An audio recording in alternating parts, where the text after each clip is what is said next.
Malaysia যেতে লাখ লাখ টাকা খরচ করছে বাংলাদেশিরা।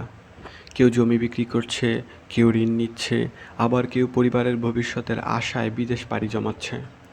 কিন্তু জানেন কি, এই পুরো শ্রমবাজার আসলে একটা এমওইউ এগ্রিমেন্টের উপর চলছে। তাহলে প্রশ্ন, কেন বারবার বন্ধ হয়ে যায় মালয়েশিয়ার ভিসা? কেন এত বিতর্ক এই চুক্তি নিয়ে? 2026 সালের পর আসলে কি হতে পারে? আজকের ভিডিওতে সহজ ভাষায় এক্সপ্লেন করার চেষ্টা করব। আসসালামু আলাইকুম সবাইকে।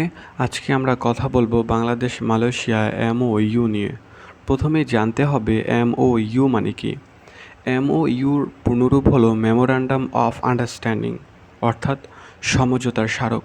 সহজ ভাষায়, দুই দেশ যখন কোনো বিষয় নিয়ে একসাথে কাজ করার সিদ্ধান্ত নেয় তখন তারা একটি অফিসিয়াল এগ্রিমেন্ট করে। বাংলাদেশ ও মালয়েশিয়ার মধ্যে এই চুক্তি হয়েছিল মূলত শ্রমিক পাঠানো নিয়ে।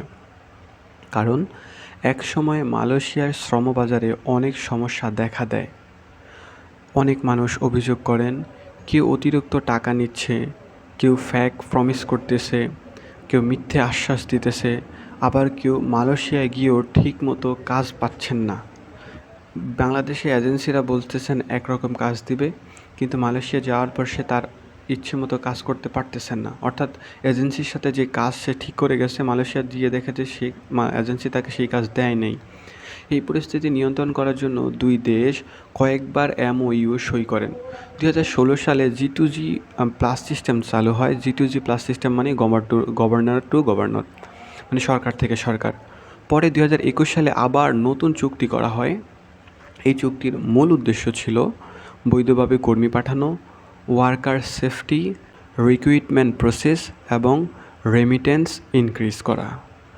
এই চুক্তির মেয়াদ ধরা হয়েছিল 5 বছর, অর্থাৎ 2026 সালের দিকে এটা শেষ হওয়ার কথা। তবে অনেকেই বলেছেন, চুক্তি থাকলেও সাধারণ মানুষের খরচ এখনও অনেক বেশি। আবার অন্যদিকে অনেকে মনে করছেন, এই চুক্তি না থাকলে মালয়েশিয়ার শ্রমবাজার পুরোপুরি বন্ধ হয়ে যেতে পারে।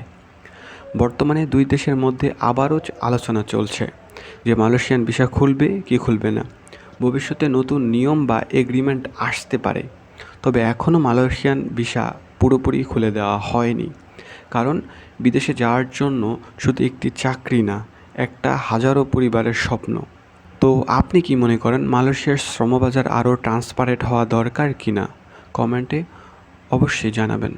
আরেকটা সত্য কথা আমি আপনাদের বলে দিতে চাই, শেখ হাসিনা যে 5 বছরের চুক্তি করেছিলেন মালয়েশিয়ার সাথে, সেটা এই বছরের ডিসেম্বরে শেষ হবে। অর্থাৎ বর্তমানে মালয়েশিয়ার যে শ্রমবাজার, এই চুক্তি শেখ হাসিনারই করা। অর্থাৎ এই সরকার এখনও পর্যন্ত চাইছেন এই চুক্তিটা ভেঙে দিতে, কিন্তু তিনি পারছেন না। বাংলাদেশ সে শর্ত মানতে পারতেছেন না, তাই এখনও শেখ হাসিনা সে চুক্তি বিদ্যমান। তাই এখনও শিওর করে বলা যাচ্ছে না যে 2026 সালের ডিসেম্বরের আগে ভিসা খুলবে কি না। যদি ভিসা খুলে দেয় তাহলে আমি আপনাদের অবশ্যই জানাবো। আর যে কোনো ধরনের আপডেট পেতে আপনারা অবশ্যই আমার চ্যানেলের সঙ্গে থাকবেন। দেখা হবে পরবর্তী কোনো ভিডিওতে। ততক্ষণ ভালো থাকবেন, সুস্থ থাকবেন। আসসালামু আলাইকুম।